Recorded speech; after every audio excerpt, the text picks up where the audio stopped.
Awitin na ang kalilungan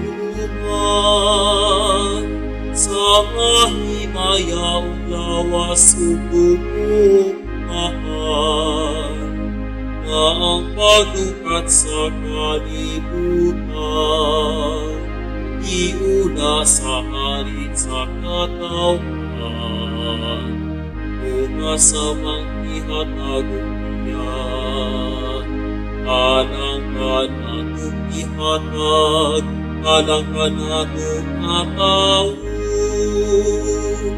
ikat sa berdeng puti, o itipon sa mga tao, sinabwag ang tulong na abitin, itakot sa katingalahang paagi, sa iyang iloy ananipin.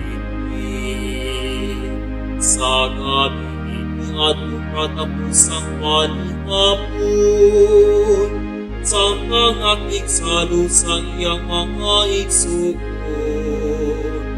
sa higit ang kalaot inuman, sa mga kananong sa kasubuan,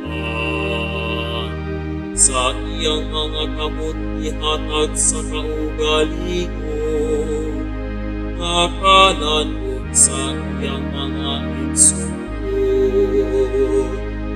Sa pulong na nahimong punod, sa pulong na himong punod sa panatinuod,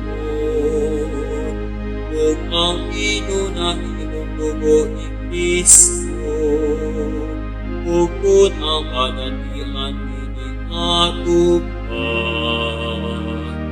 iko na ang pagtuon, aron pag-ikot sa kasing-kasing amok.